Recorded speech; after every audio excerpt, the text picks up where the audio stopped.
เมซุงค่ะสวัสดีค่ะเมื่อในค่ะนะคะเฮาเดมาสอนปันเล็กใต้ปันพี่น้องไทยเฮาเขาในเขาวันนี้นะคะหมวจะมาสอนภาษาไทยใหญ่ให้กับพี่น้องไทยที่สนใจนะคะขอค่ะโมจะมาเทียบภาษาไทยกับภาษาไทยใหญ่นะคะตัวอักษรกับวรรณยุกต์อะไรอย่างนี้นะคะแล้วก็ตัวเลขด้วยนะคะแล้วมีพี่น้องฝั่งไทยนะคะขอมานานมากๆแล้วค่ะโมก็ยังไม่ได้ทำให้นะคะเพิ่งทำให้ตอนนี้หวังว่าคงไม่สายเกินไปนะคะขอค่ะย้อนว่าพี่น้องไทยเขาย้อนมาหึงหนาเย้าในค่ะเนาะย้อนนั่นแหละค่ะก่อนเลยเฮ็ดปันหึงหนาเย้าในค่ะเด็กขั้นไปอย่างนั้นก็ลืมกว่าเย้าคือก่อนผู้พานะ วันนี้นะคะวันที่17มิถุนายนเพราะว่าวันนี้ฝนตกใช่ไหมคะก็เลยอากาศหนาวนิดนึงนะคะก็เลยต้องใส่เสื้อแขนยาวถ้าเป็นที่เมืองไทยโมเชื่อว่าคงร้อนมากๆแน่ๆเลยก็ค่ะเพราะฉะนั้นก็กัดด้วยจ้ำกันค่ะเนาะว่าเล็กไทยและเล็กไต้เฮาค่ะส่งเหมือนกันค่ะเนย สำหรับชาวไทยใหญ่นะคะถ้าหากว่าเป็นภาษาไทยใหญ่แล้วนะคะมาเรียนภาษาไทยจะไม่ยากนะคะแต่ว่าเสียงออกอาจจะแตกต่างกันนิดนึงนะคะแต่ว่าภาษาจะเป็นตัวกลมๆเหมือนภาษาพม่าแต่ว่าเสียงออกจะเหมือนไทยมากกว่าค่ะไม่เหมือนพม่าเลยแม้แต่นิดเดียวอาจจะกลมๆเหมือนกันเท่านั้นเองค่ะ งั้นตามไปดูกันเลยนะคะ ถ้าหากว่าท่านไหนสนใจหรืออยากถามอะไรเข้ามาก็ถามเข้ามาได้เลยนะคะโมก็จะพยายามตอบให้ทุกท่านนะคะพอค่ะวัจนันก็กัดด้วยจ้อมกันค่ะภาษาไทยใหญ่นะคะตัวกลมๆเหมือนพม่านะคะแต่ว่าจะออกเสียงเหมือนไทยมากกว่าค่ะก็วันนี้โมก็จะมาเทียบกับภาษาไทยกับไทยนะคะลองดูกันนะคะว่าจะเหมือนกันไหมนะคะอันนี้โมก็จะมาเทียบพยัญชนะนะคะแล้วก็ตัวเลขไทยใหญ่นะคะและวรรณยุกต์3อย่างนี้นะคะข้างบนสุดนะคะโมจะเขียนไว้ว่าเฮนลิกไตนะคะเฮนลิกไตแปลว่าเรียนภาษาไทยใหญ่ค่ะ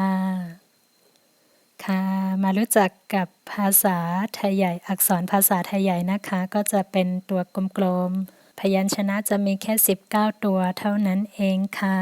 พยัญชนะนะคะถ้าเป็นภาษาไทยใหญ่จะเรียกว่าโดแมลิกไตนะคะเริ่มตัวแรกเลยนะคะจะเรียกว่าก้านะคะแต่ถ้าเป็นภาษาไทยจะเรียกว่ากอใช่ไหมคะกอขอของอแต่ภาษาไทยใหญ่ไม่ใช่นะคะภาษาไทยใหญ่จะเรียกว่าก้าข้าง่าแบบนี้นะคะอีกครั้งนะคะแถวที่หนึ่งนะคะก็จะเป็นก้า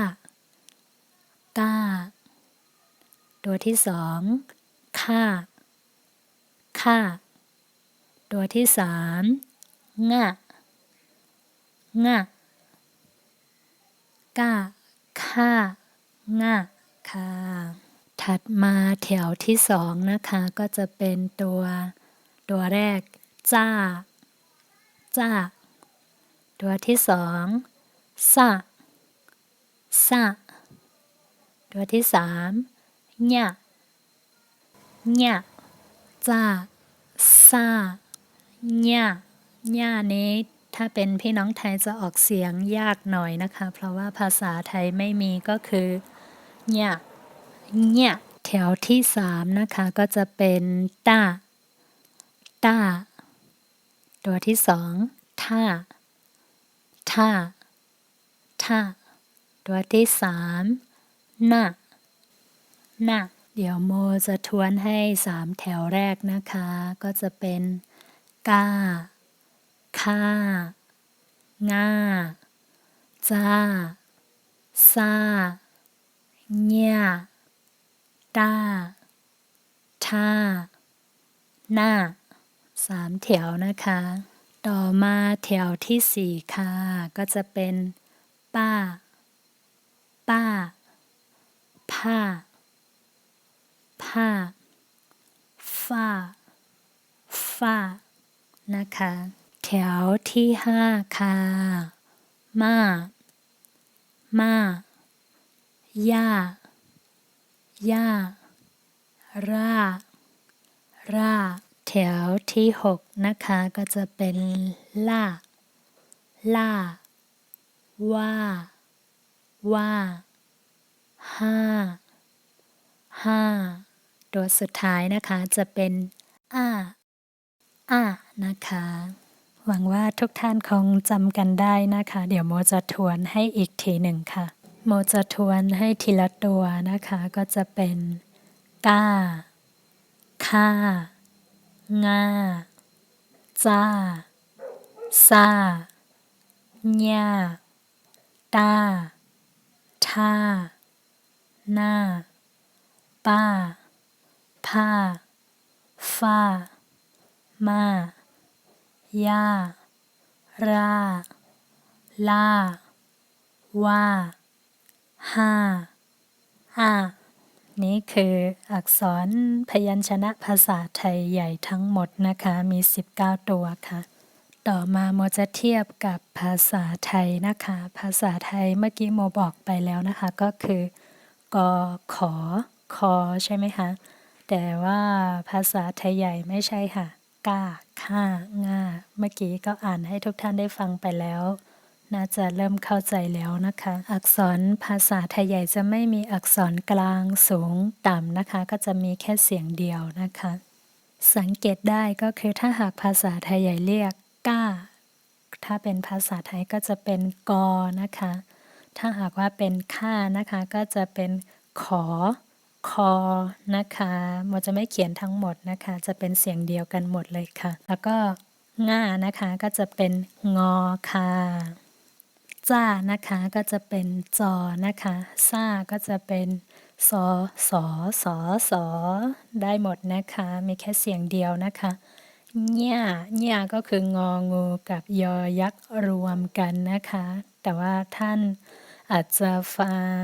พูดยากหน่อยนะคะเพราะว่าเสียงภาษาไทยไม่มีนะคะก็คือเงี่ยค่ะแล้วก็ต่อมาต้านะคะต้านี้ก็จะไม่มีเสียงหนักนะคะก็จะเป็นแค่เสียงเบาก็คือตอนะคะทานะคะก็จะเป็นถอทอทอถอทอนะคะหน้านะคะก็จะเป็นนอนะคะป้านะคะก็จะเป็นปอเหมือนกันนะคะไม่มีเสียงหนักนะคะแล้วก็ผ้านะคะก็จะเป็นผอพอพอนะคะฝ้านะคะก็จะเป็นฝอฟอนะคะมาก็จะเป็นมามอย่าก็จะเป็นยอนะคะราก็จะเป็นรอนะคะล่านะคะก็จะเป็นลอค่ะว่านะคะจะเป็นวอห้าจะออกเสียงฮออะก็จะเป็นอนั่นเองค่ะเป็นยังไงกันบ้างคะถ้าเรียนแบบนี้แล้วทุกท่านพอจะเข้าใจไหมคะถ้าหากว่าซับซ้อนหรืออะไรก็คอมเมนต์กันเข้ามาได้นะคะต่อมาเลขไทยใหญ่นะคะภาษาไทยใหญ่จะเรียกว่าโตนับไตนะคะ1 ถึง 10นี้คือเหมือนกันหมดเลยนะคะอาจจะแตกต่างกันแค่เสียงออกนะคะถ้าเป็นภาษาไทยใหญ่จะเรียกว่า0 1 2 3 4 5 6 7 8 9 10แค่นี้เองค่ะ ต่อมาวรรณยุกต์นะคะวรรณยุกต์ถ้าเป็นภาษาไทยใหญ่เรียกว่าต้นเสียงนะคะต้นเสียงค่ะ เสียงสามัญนะคะก็จะเป็นเสียงเป่าเป่าอีกตัวหนึ่งยักษ์ยักษ์ยักษ์ตัวที่3ยักษ์จำยักษ์จำยักษ์จำตัวที่4จำนาจำนาตัวที่5จำไตจ จำเตอตัวที่6ยักขึ้นยักขึ้นนะคะอันนี้คือจะเป็นเสียงออกวรรณยุกต์ของไทยใหญ่นะคะโมจะย้ำอีกครั้งหนึ่งนะคะก็จะเป็นตัวละ2คำนะคะคือสามัญก็จะเป็นเป่านะคะเป่ายักยักยักจำยักจำจำนาจำนาจำเตอจำเตอยักขึ้นยักขึ้นเป็นยังไงบ้างคะทันไหมคะนี่คือภาษาไทยสำหรับวันนี้นะคะวิดีโอหน้ามีอีกนะคะโมก็จะทำออกมาเรื่อยๆสำหรับผู้ที่สนใจภาษาไทยนะคะอ๋อค่ะนี่ก็จะเป็นลองเล็กไทยและเล็กไทยนะคะเนาะจังเหมือนค่ะจังเป็นค่ะจังเหมือนกันค่ะอ๋อค่ะเสร็จไปแล้วจบไปแล้วนะคะกับการเทียบภาษาไทยใหญ่นะคะช่วงนี้เป็นช่วงโควิดระบาดที่รัฐฉานนะคะ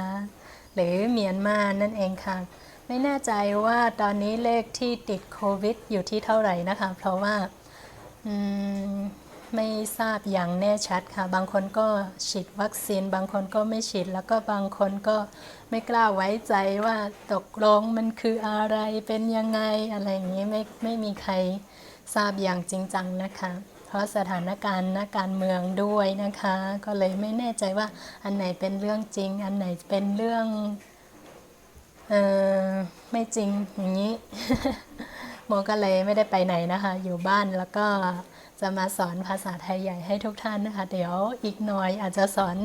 ภาษาพม่าด้วยนะคะไม่แน่ใจเพราะว่าโมก็อยากจะเรียนเหมือนกันโมก็อาจจะเรียนไปด้วยสอนไปด้วยนะคะอาจจะง่ายสำหรับผู้ที่สนใจนะคะหวังว่าคลิปวิดีโอนี้นะคะจะเป็นประโยชน์กับท่านที่สนใจภาษาไทยใหญ่นะคะหากมีอะไรผิดพลาดหรือมีอะไรแก้ไขตรงไหนก็คอมเมนต์เข้ามาได้นะคะและขอจบคลิปเพียงเท่านี้ก่อนนะคะเจอกันใหม่ในวิดีโอหน้าค่ะขอค่ะยินส้มใหญ่ๆนำๆตีปันแห้งค่ะไม่สำค่ะ